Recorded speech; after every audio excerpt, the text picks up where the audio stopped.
As a follow-up loosely connected to what I was talking about in my previous video, there is one thing that I really want to talk about because it's a huge part of both my life and it's something that I really enjoy doing. It's something that makes me really happy, and I've already talked about it to some extent in my early videos, and that's working out, exercising in general, and practicing martial art. Why I'm even mentioning this in my intro? Well, it's not exactly going to be easy to stay within the rules that I've set and even specified some more in the previous video, and also some rules that I think are important for that very topic, because let's face it, I am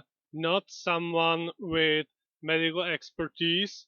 I am not educated as a trainer or doctor or even a teacher of physical education.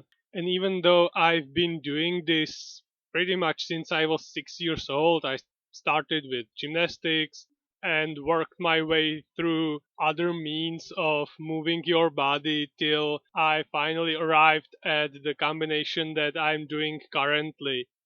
And that doesn't mean that I know everything there is to know about working out. That also doesn't mean that whatever I am doing would work in any way, shape, or form on other people, or if it's even healthy to do things that I do. So I'll have to be extremely careful to first thing first state these things again when I'm talking about working out as a topic, and also to somehow manage to keep describing what I did, what I do right now, but not in a way that sounds like a guide or me trying to persuade someone to do something they might not want to, or anything like that, just because I think it's good.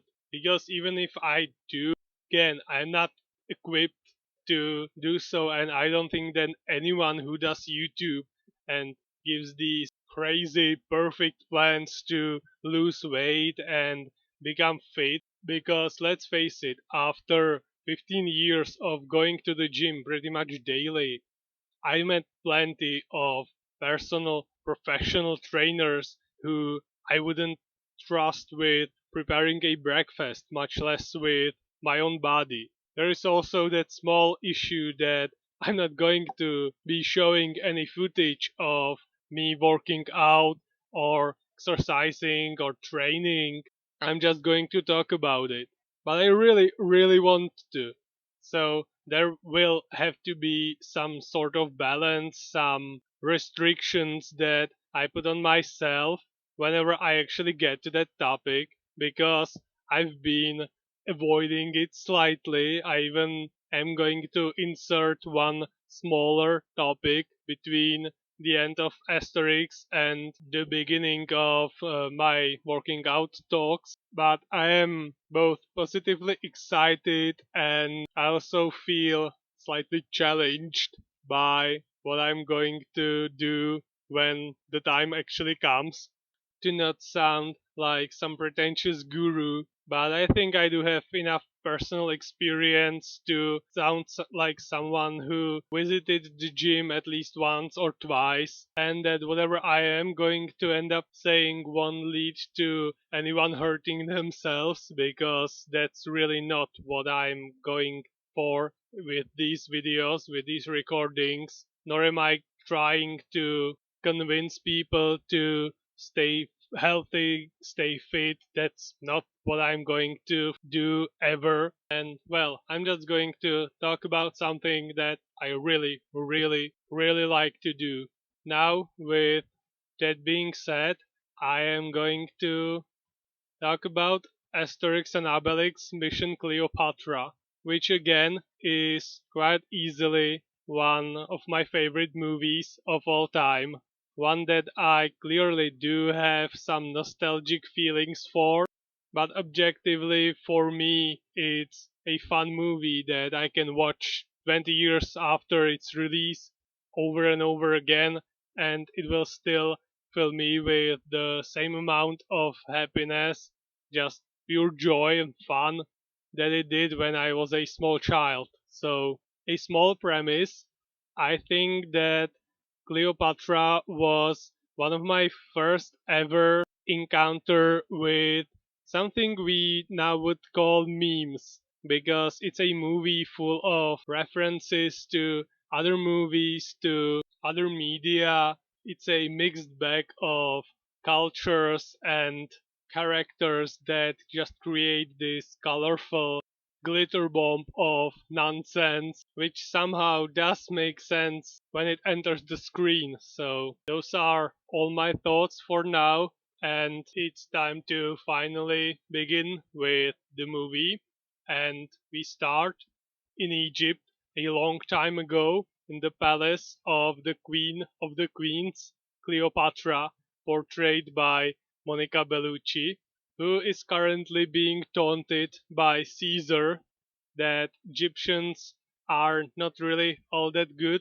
All the great things that they have built are a thing of yesterday, and that their current skills and culture are vastly inferior to whatever Romans are capable of, which obviously infuriates her, and thus she makes a promise to Caesar that he'll receive the grandest palace of all time built by Egyptians in only 3 months.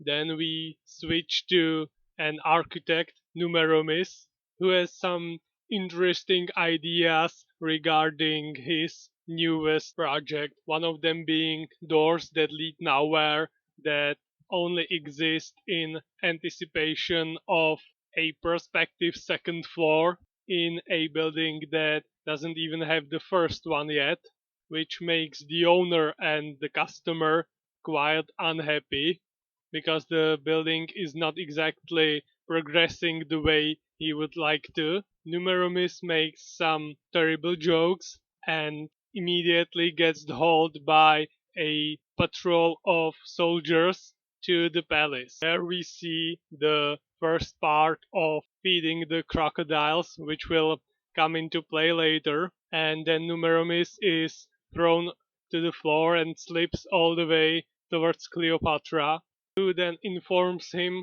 quite unquestionably that he is going to be the architect that will build the most magnificent palace in all known world.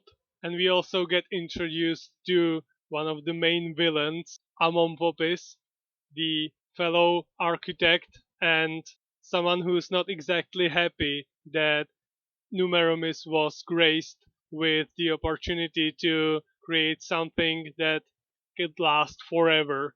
This quite shocks Numeromis, and he's not exactly thrilled to be tasked with something of such grandeur.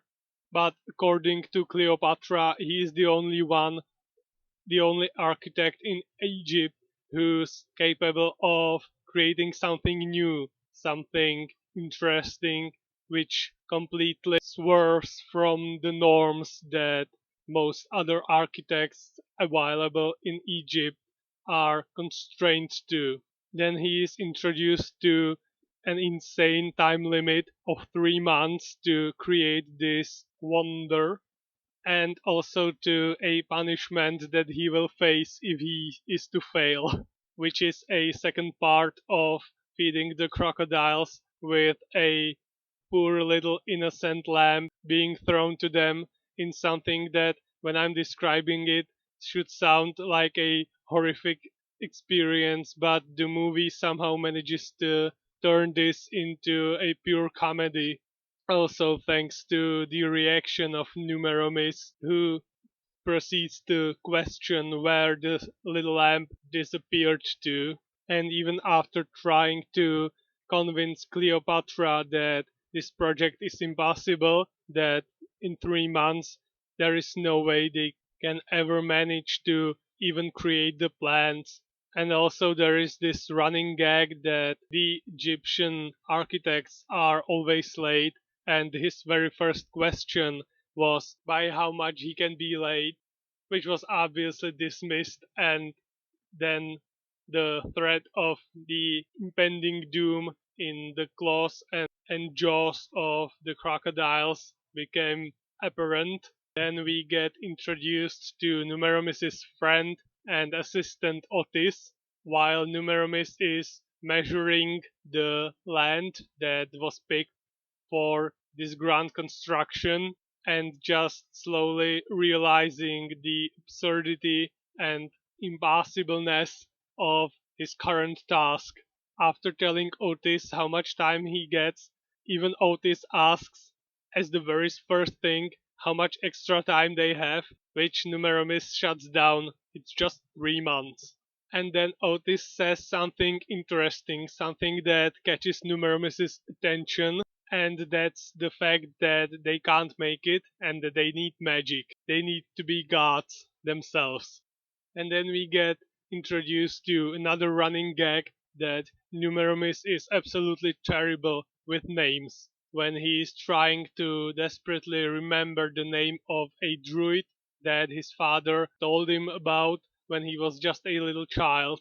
We know who that druid is and what he is capable of. This ray of hope shining through the depressing hole of a possible crocodile stomach makes Numerous ecstatic. He starts envisioning how the palace might look like when he is able to actually work on it. Tells Otis to find some workers, and he himself sets on a journey to the north. He doesn't even know where exactly Panoramix lives, and tells him that he'll be back in a month. And this is, I think, where I'm going to end the video for today, and I'm going to continue with Cleopatra next time.